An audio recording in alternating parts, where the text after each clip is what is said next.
Welcome back to this two-part module examining a leader's financial stewardship.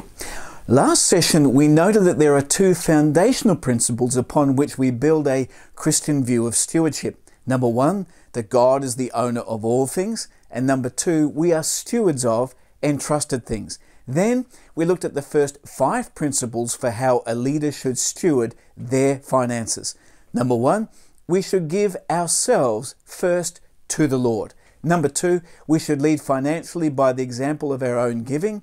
Number 3, develop an annual, monthly and weekly budget. Number 4, avoid unmanageable debt. And number 5, use tithing as a baseline for our giving. Now to 3 remaining principles. Number 6, give generously and sacrificially to God, His kingdom and church. One story that illustrates the sacrificial giving is the account of the widow's offering, which is found in Mark and Luke. In this story, Jesus and his disciples were seated opposite the place where people were making offerings. He was watching the crowd putting their money into the temple treasury.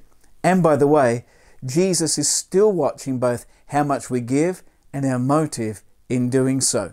And Jesus noticed that the rich threw in large amounts of money, but a poor widow came and put in 2 very small copper coins worth only a fraction of a penny. Her offering impacted Jesus. Something of kingdom significance had taken place.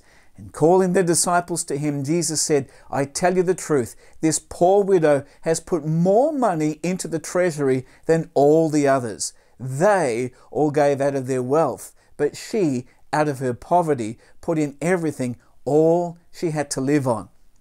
Now, at first observation, we would naturally and logically say, no, she didn't give more than the rich people. She only gave 2 small coins. The rich put in large amounts of money. How then could Jesus say she had given more than the wealthy? Obviously, God's economy and value system is very different than ours. God doesn't measure as we humanly measure. We measure by how much we give. God measures by how much is left behind. Or in different words, God doesn't measure by the size of the gift, but by the level of sacrifice.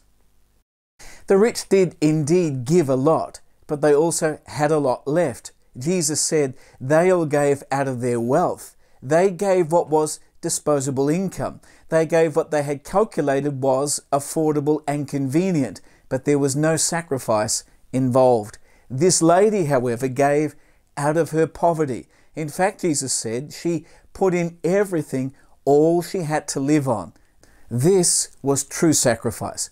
The widow's giving also teaches that true sacrifice leaves an enduring example and legacy.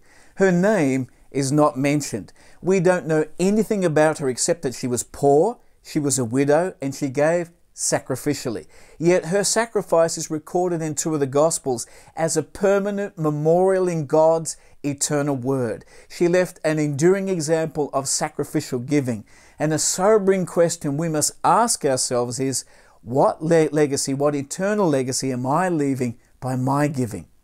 One final application on these short thoughts on sacrificial giving is to remember to also give to the poor and disadvantaged, as it says in Hebrews, Proverbs, Deuteronomy, and Galatians.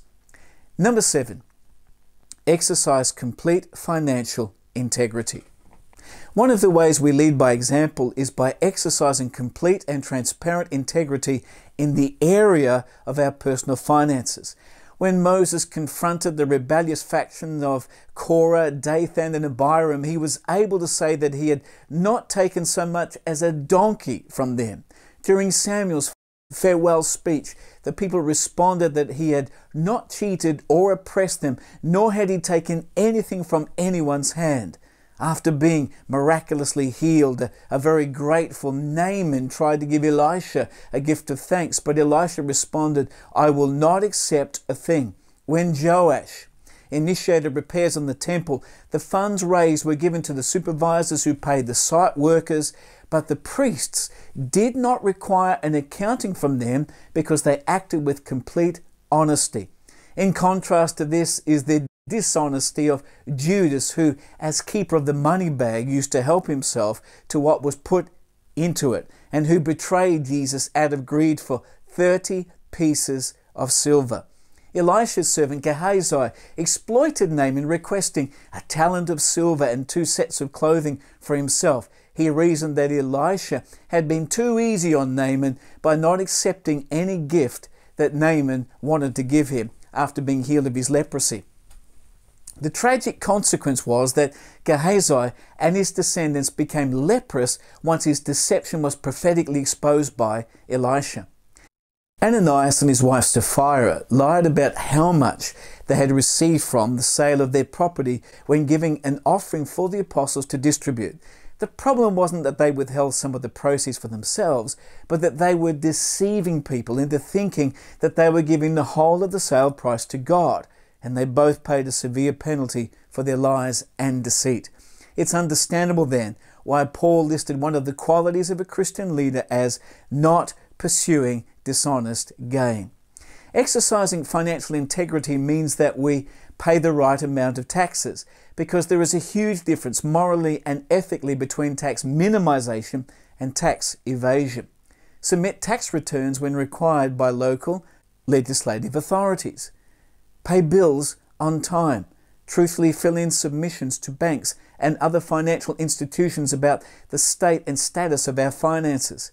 Never knowingly give wrong impressions or perceptions about our giving. Remember Ananias and Sapphira. And manage our finances with unquestioned propriety. Number 8, maintain an eternal perspective on giving. Jesus urged his disciples not to lay up for themselves treasures on earth, but lay up for themselves treasures in heaven. What we discover from these verses is that giving has an eternal dimension.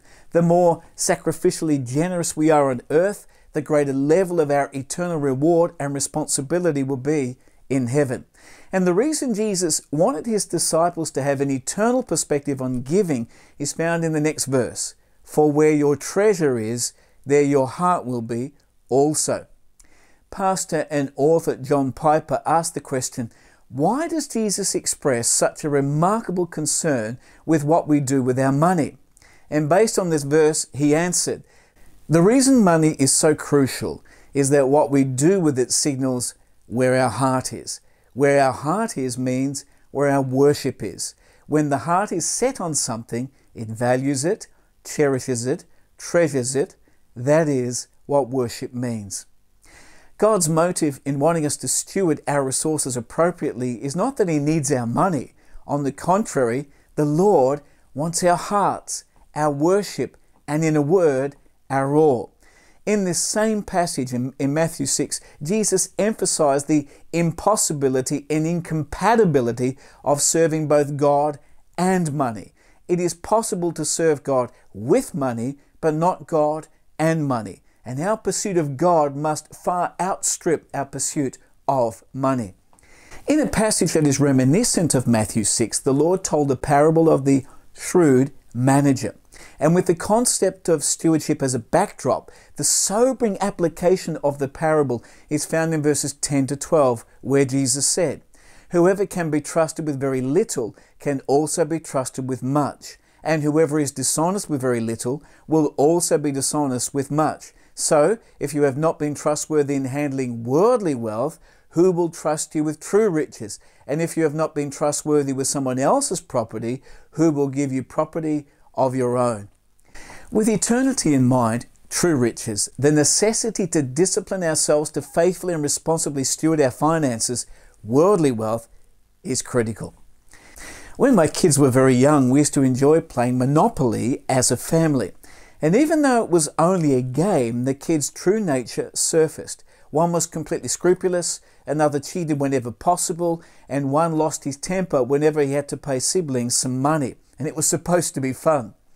In Monopoly, you can accumulate a great deal of wealth in cash and assets. But outside of the game, I could never use that money to purchase anything or pay a bill. It was a worthless currency outside the game. Similarly, in this life, we may have accumulated or squandered wealth and assets, And we can use money to buy and sell, to save or pay bills, to give or keep for ourselves. But in eternity, our money and possessions have no value. We can't take them with us. They are just like monopoly money and properties, even though they're Mayfair and Park Lane. It's only what we have invested in eternity through our regular and sacrificial giving and tithes and offerings that translates into eternal riches, that is, treasure in heaven. Now, eternity is a profoundly difficult and mind-numbing concept to understand, which is why it's virtually impossible to comprehend what the nature of the treasure in heaven really is. It is beyond the scope of the finite mind, except to say that it has a big bearing on our level of reward and responsibility in the age to come. Our giving has an eternal dimension. Let's conclude this session and module on stewarding our finances by quoting British revivalist, preacher and founder of the Methodists, John Wesley, who once said, "Make as much as you can, save all you can, give away all you can."